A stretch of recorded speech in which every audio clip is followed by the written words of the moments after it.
Hello, I'm Doug McConnell, and we've got some great discoveries for you out here along the open road.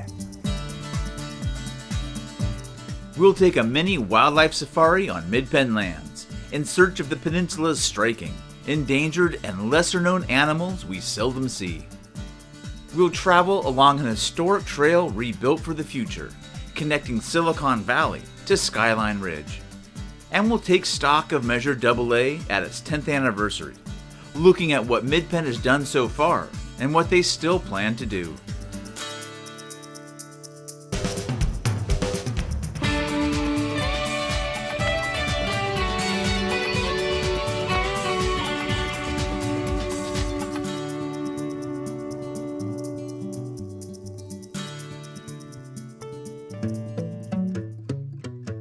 The web of life on the San Francisco Peninsula is a tightly woven and richly textured tapestry.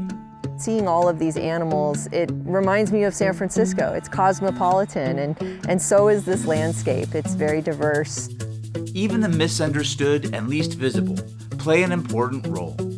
I often tell people if you don't like mosquitoes, you should love bats. The competition is stiff in the natural world, and for every herbivore, there's a carnivore. They eat things and they get eaten by things.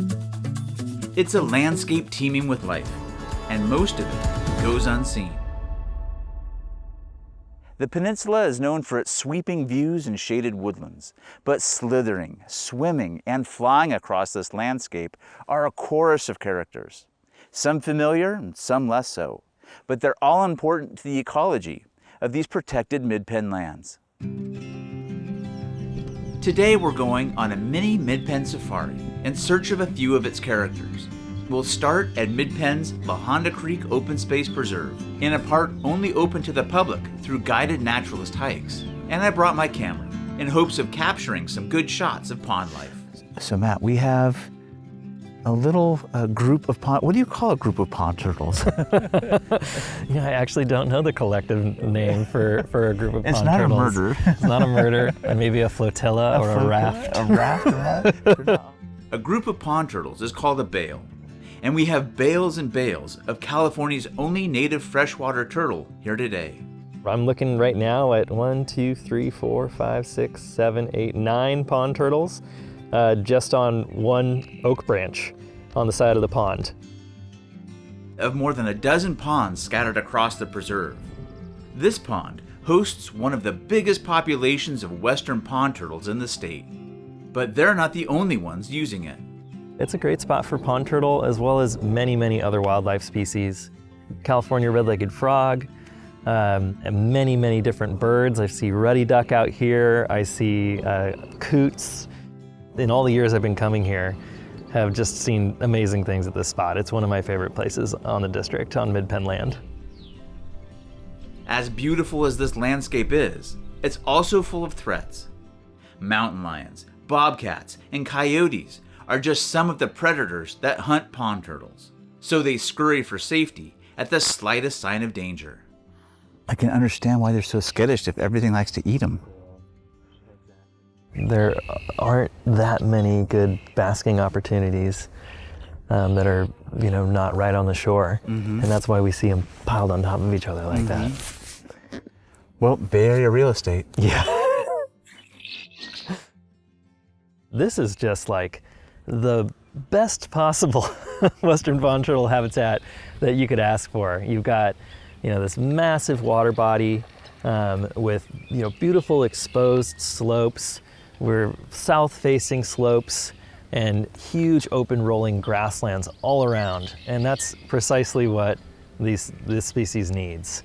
We tend to think of the ponds as critical habitat, but these hills are just as important. Yeah, and the pond turtles can move several miles away from the pond site to find a nesting ground. How long does that take? Probably quite a while. These hills have been ranched for decades, and this pond was originally built for cattle. Over time, it's become such an important water body that Midpen is actively working to preserve and enhance it. Using Measure AA funds to build a spillway for overflow stormwater to escape and not cause a blowout of the earthen berm. Midpen's conservation grazing program continues the long legacy of agriculture on the peninsula. And not far from here, in the Upper La Honda Creek Preserve, is a piece of that history and a home for more wildlife. The La Honda White Barn's actually over 160 years old, and it was an operating barn until the 1970s. Wow. Well, I love the renovation work that you've done. It still retains its old character, but there's some new features too, like the window. Yeah. So this is a really great feature for members of the public that want to come out here and take a peek inside, see what the interior of the barn looked like, and then also quietly and respectfully look to see if we have any bats using the barn. Let me take a look. What can we see in here? Oh, wow. Window into the past and into the mysterious world of bats all at the same time. Bats play an important role in the environment, and there are 8 native species on the peninsula, some with big ears, like the Townsend's big-eared bat, and others with their own unique traits. Seeing them up close and seeing the personality that they have, something that not a lot of people get to experience, they are just endlessly fascinating. Measure AA funds were used to preserve this barn and make it safe for the public, and to provide habitat for bats, including the addition of 6 multi-chambered bat boxes hanging high above. These you can see, we've got three chambers. Yes. And you gotta shine a light up there to actually get a look. And right now, I'm not sure if anybody's actually using them at the moment, but just earlier today, we saw a bat inside of this barn, actually between the corrugated metal roof and these beams that are running across the roof. Since the renovation, bats haven't re-established themselves yet, but the stage is set and ready for their return. Our hope is over time the bats will start to get used to them and use them, and one day this will be full of guano and those will be full of bats. The final species on our peninsula safari lives on the coastal plains. It's very rare and incredibly striking. The San Francisco garter snake. This is so exciting, Elliot. So this is truly one of the bigger females that we've ever seen out here, and the females are larger than the males. So as a result, this is one of the biggest ones I've ever seen, actually. San Francisco garter snakes are distinguished by their unique blue stripe. And native to the San Francisco Peninsula, they're found nowhere else in the world. Elliot, I've been trying to see a San Francisco garter snake in the wild for years. And so it's just so thrilling to see one. They're really incredible. I'd say probably the most beautiful snake we got around here. And yeah, a tricky snake to see. I think it's a really important species to protect because not only is it truly one of the most beautiful snakes anywhere, but I think it's a really cool story that it's this species that's so tied to the edges of this really urban area. And she's gonna be 696 millimeters, 165 grams. Midpen is partnering with the United States Geological Survey to study the population of San Francisco garter snakes here. What they learn will help guide their management of these coastal lands. Oh, he's rattling his tail. Around here, this is called the Santa Cruz garter snakes.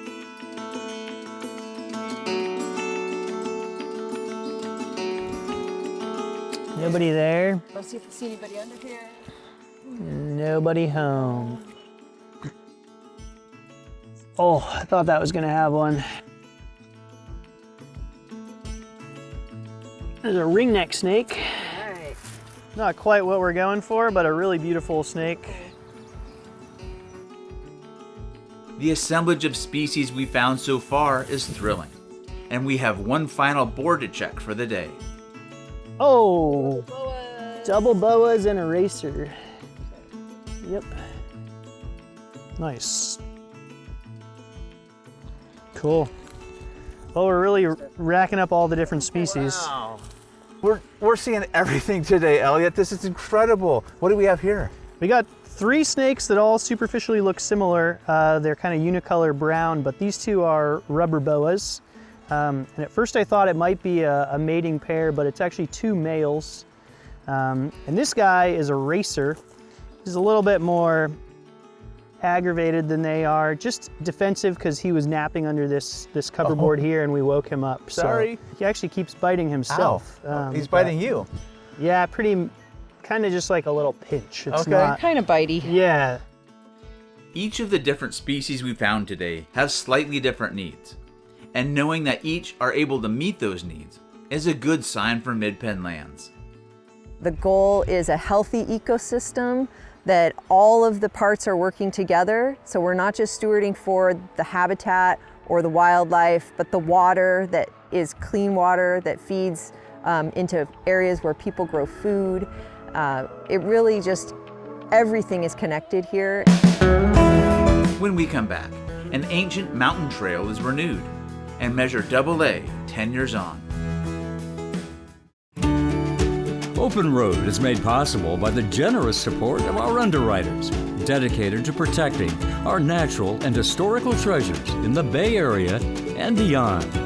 Additional support is provided by these institutions, also caring for our special environmental and cultural legacies and making them accessible to each and every one of us, now and for all time.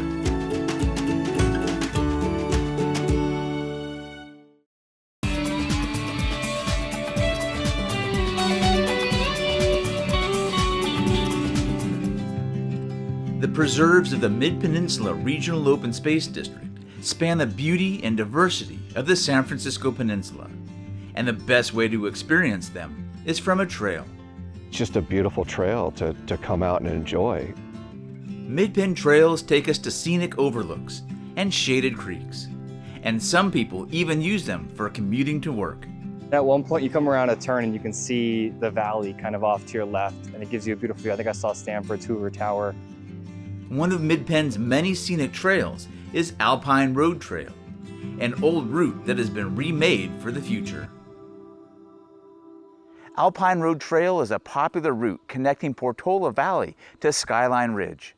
But in recent years, big winter storms have taken their toll. Thankfully, Measure AA funding has allowed Midpen to repair and even improve this trail. And a week after the ribbon cutting, we get to check it out. The beginning of Alpine Road Trail. Chris, this is, I'm so excited to see the new improvements here. Yeah, so Jordan, this trail has been used as long as people have been in this area.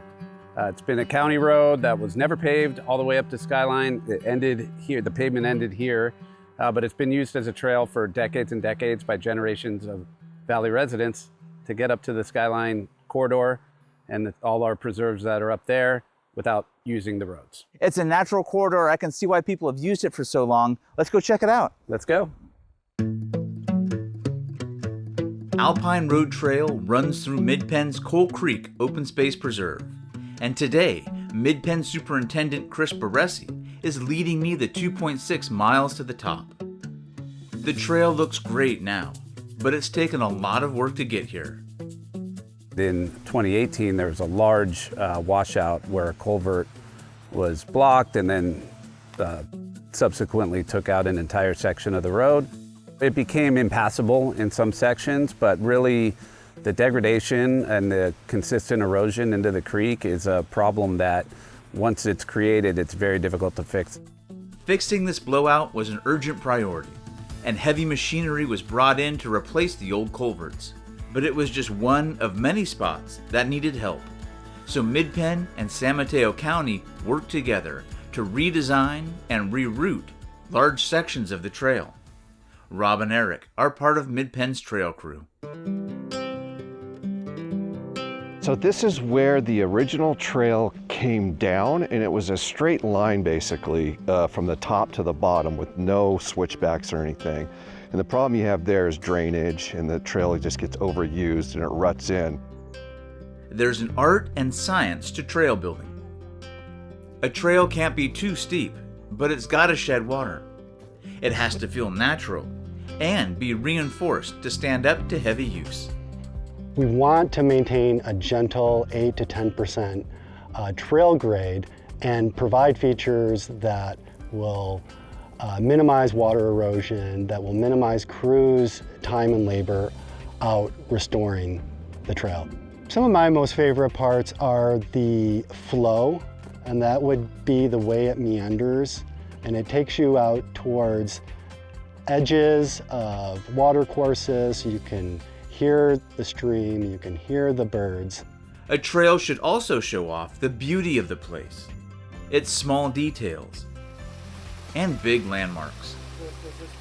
So we're coming up to a really neat spot on this trail where the Corte Madera Creek crosses the trail. It's a great spot to just stop, catch your breath on your hike. Oh, wow. Listen to the creek, kind of soothes you as you can reflect and appreciate the water quality here that we're trying to protect as well. The redesigned trail not only protects water quality and provides a peaceful walk, but it's also just fun. For gravel and mountain bikes, those guys are gonna have a blast coming up and going down it. Alpine Road Trail provides a much safer way for hikers and bikers to access the thousands of acres of open space along Skyline Ridge. Chris, we've made it to the top, the summit of Alpine Road Trail. Where do we go from here? So Alpine Road Trail takes you from the valley right into the heart of our South Skyline region. Montebello Preserve is right across the street. Los Trancos Preserve just down Page Mill a short ways. Russian Ridge and Skyline Ridge are just up the road. So you're really right in the heart and in the contiguous green belt that goes all the way down to Highway 9 and all the way up to Windy Hill. So great connection. So now we've completed it, and coinciding with our 10th anniversary of Measure AA, it's just an exciting time, and it's proof that we're making promises and we're keeping those promises and opening more trails to all of our users, and we welcome everybody to come out and check it out. When we come back, the inspiring results of Measure AA's first 10 years and scenes of serenity in Midpen preserves.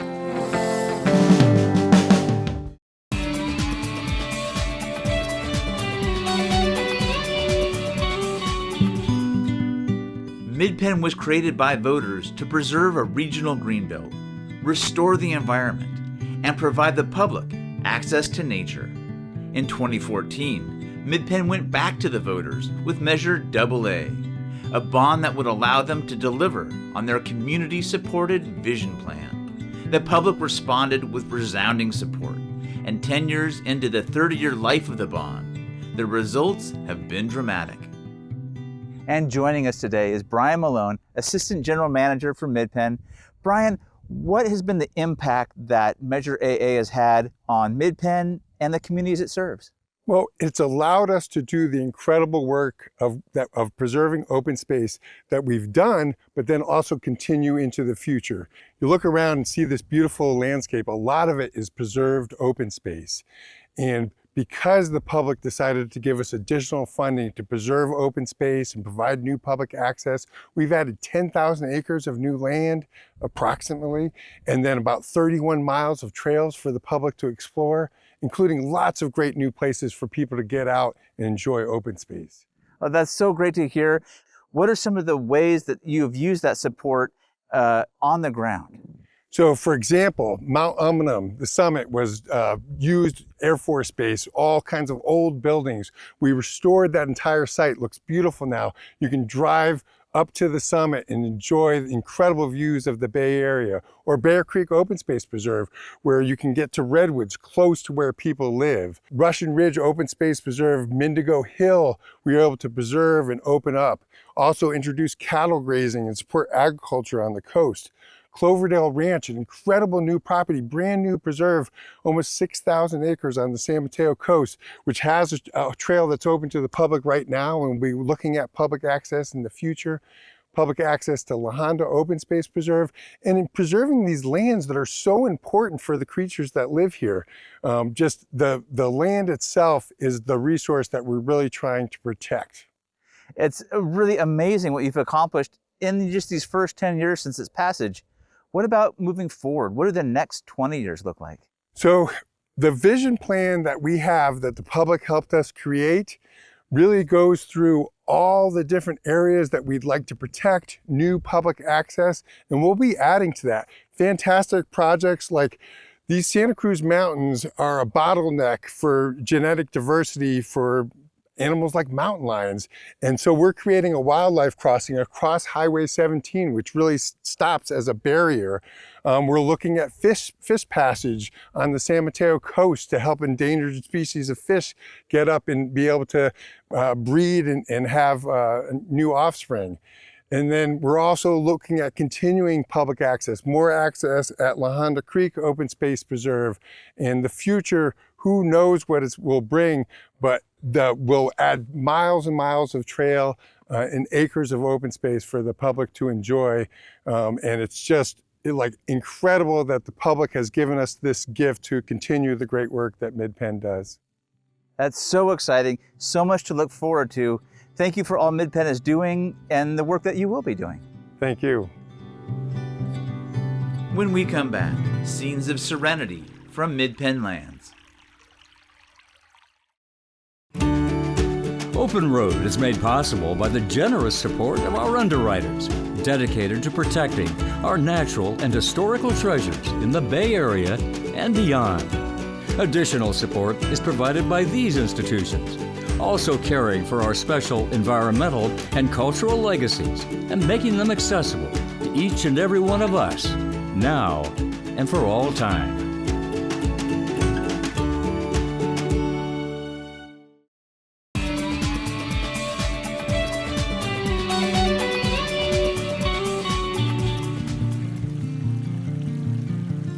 We'll leave you for now with a few reasons why voters created and continue to support Peninsula Open Space.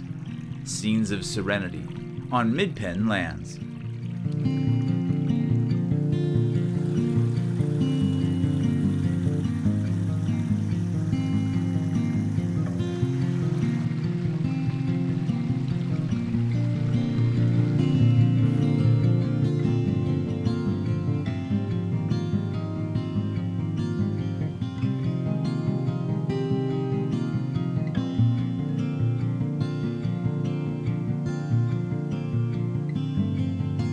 For more information about any of the places or organizations featured in this episode, visit NBCBayArea.com/OpenRoad. Well, that's our show. Hope you enjoyed it. I'm Doug McConnell, and we'll see you next time right here with more discoveries along the open road.